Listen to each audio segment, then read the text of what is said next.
শরীয়তপুরে এবছর লক্ষ্যমাত্রার চাইতেও বেশি রসুন আবাদ হয়েছে। তবে বাজারে দাম না থাকায় বিপাকে চাষিরা। এ ব্যাপারে আরো জানাতে রসুনের হাট থেকে সরাসরি যুক্ত হচ্ছেন আমাদের সহকর্মী বিধান মজুমদার। বিধান, রসুনের দরপতনে চাষিদের মধ্যে প্রতিক্রিয়া কেমন দেখতে পাচ্ছেন, বিস্তারিত জানাবেন। দেখুন মেঘলা, গ্রাম ভাষায় একটা কথা বলে যে আশায় বাঁচে চাষা। সে আশা নিয়ে কিন্তু এবছর বেশ ভালো রসুন আবাদ করেছিল কৃষকরা। তারা ভাবছিল যে গত বছর যেমন দাম পেয়েছিল এবারও কিন্তু তারা বেশ ভালো দামে রসুন বিক্রি করতে পারবে। তবে তাদের সেই আশায় কিন্তু জল ঢেলে দিয়েছে বর্তমানে বাজার দর। কেননা বাজার মূল্য বর্তমানে কম থাকায় কিন্তু এই যে রসুন চাষি আছে তারা কিন্তু বিপাকে পড়েছে।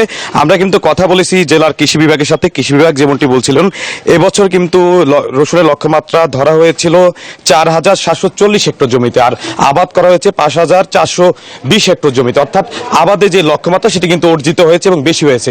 তবে বর্তমান বাজারে যেহেতু তেলের যে একটি প্রভাব পড়েছে, অর্থাৎ ঠিকমতো পরিবহন না করতে পারায় কিন্তু এই রসুনের বাজার দর কিন্তু তেমন একটি বাড়ছে না। এতে করে কিন্তু কৃষকরা খুব বিপাকে পড়ছে। তারা বলছেন যদি অতি দ্রুত তাদের রসুনের মূল্য বেশি না হয় বা না বাড়ে বাজার দর, তাহলে কিন্তু তারা অনেকাংশেই ক্ষতিগ্রস্ত হবে। পাশাপাশি এখানকার যে ব্যবসায়ী রয়েছে, ব্যবসায়ীরা বলছেন যে এই বছর কিন্তু ১৮০০ থেকে ২,২২০ টাকা পর্যন্ত এই রসুনের দাম, যেই দাম গত বছর ছিল প্রায় ৪,০০০ টাকা। তারা বলছেন যে আসলে তারা প্রত্যেকটি জেলায় কিন্তু এখন পর্যন্ত রসুন এই শরীয়তপুর থেকে সরবরাহ করতে পারছে না বা পাঠাতে পারছে না। এর প্রধান কারণ হচ্ছে তেল সংকট। তেল সংকটের ফলে কিন্তু যেই পরিবহনগুলো রয়েছে সেই পরিবহনগুলো কিন্তু যেতে পারছে না এবং কি তাদের দামও কিন্তু বেশি বেড়ে গিয়েছে। তো সেক্ষেত্রে কৃষকরা বলছেন যদি এই চলতি মৌসুমে অন্যান্য বিশেষ করে ভারত থেকে কোনো রসুন আমদানি করা না হয় এবং দামটা যদি আরেকটু বেশি বাড়ে, তাহলে কিন্তু তারা অনেকাংশে লাভবান হবে। তো এই ছিল শরীয়তপুর থেকে সর্বশেষ তথ্য।